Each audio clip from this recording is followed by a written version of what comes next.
Today I'm going to be reviewing this Tecnock stunt car amphib that's designed to be amphibious as well.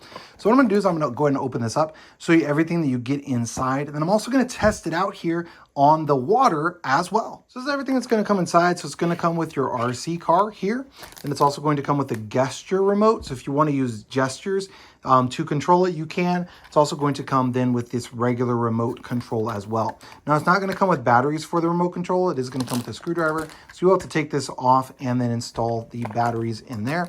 And then also you're going to, of course, have to charge the battery for the boat itself, now the amphibious RC car, I guess.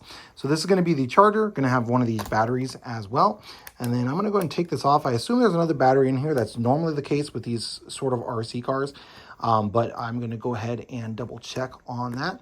So this is going to be designed to be amphibious, like I said. So I'm going to be testing it out here on a pond that we have locally. So I'm going to be trying it out there and seeing how well it works. The remote control is designed to work up to 40 meters. So it's probably not going to go super far, but 40 meters is certainly a decent space. Struggling to get that out. There we go. Yep. And there's going to be a different battery inside of here. So it is going to have two batteries. You're going to need to open that up and connect it. So that is something to keep in mind before you actually use it. You will have to take that off and then connect it onto there and then plug it in. Now it's going to flash like that. I assume it's got an on and off button here. Yep. Going to be the power button, just going to be this little button right here on top. So I'll shut that off, and then this will go right down inside of there. What we're going to do, and what I probably recommend that most people do, is keep both of these charged. So charge both of them up, and then before you head out to the water. If you're just going to use this locally, certainly not the end of the world. If you're just going to go swap back and forth.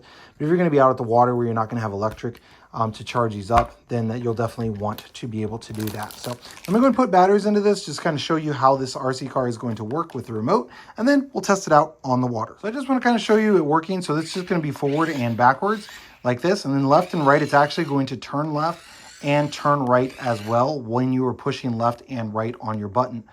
This is going to be like a demo mode just by pushing this one here on the left. Let me push that and shut it off maybe.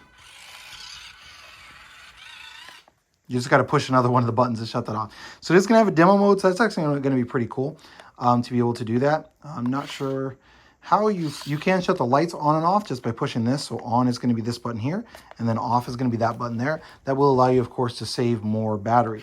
So it is going to, you can flip it. You can see there, I can get it flipped by just going backwards and forwards quick enough.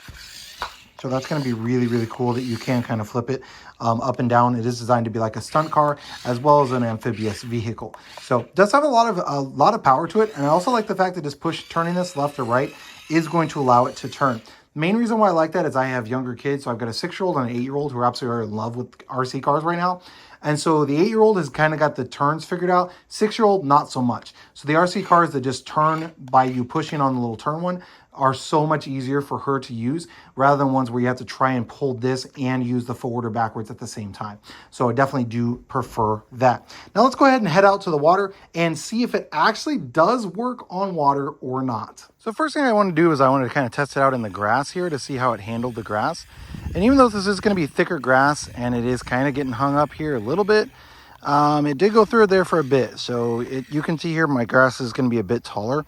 So it is kind of getting hung up on taller grass. So if you've got shorter grass, then it should work for that. And if you keep going, then it'll do okay. But it is getting stuck there a little bit when you're going through this taller and thicker grass when it's uneven. So if you're not using it in the water, probably going to be best to use it in places, where there's concrete, gravel, something like that, that's going to work better than grass. Now I'm going to test it out here in the water. My biggest concern with this is if it's going to go out and immediately sink. So let's go ahead and see. It is going to be floating, okay? My second concern is whether it's going to get out a ways into the water and then get kind of stuck as the battery dies. I'm not sure if there is an alarm or something. It's not moving really fast though. So you can turn it around. You can see here, but it's definitely not going to be like fast like a speedboat is.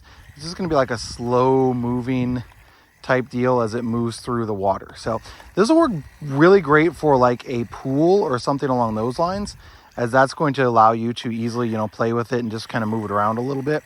For a bigger pond or area like that, probably not as much, just simply because of the fact that it's not going to move very fast, very quickly. So, I've got the pond out here. It's just not going to go out into the water as much. The other thing is, as you can see here, once you get onto the bank, it gets stuck a little bit just like it did on the grass because it's kind of close to the ground. So it definitely would be better if it was going to be a little bit further off, the middle was going to be a little bit further off the ground. That would just make it a little bit easier in that regard. But definitely a pretty cool option. It is going to float, so that's a good feature for sure. And then of course you can use it on gravel, use it on shorter grass, concrete, those sorts of things without too much difficulty. And then you can do it on those different stunts and that sort of thing, as I showed a little bit earlier in the video. So overall, definitely a pretty cool RC car.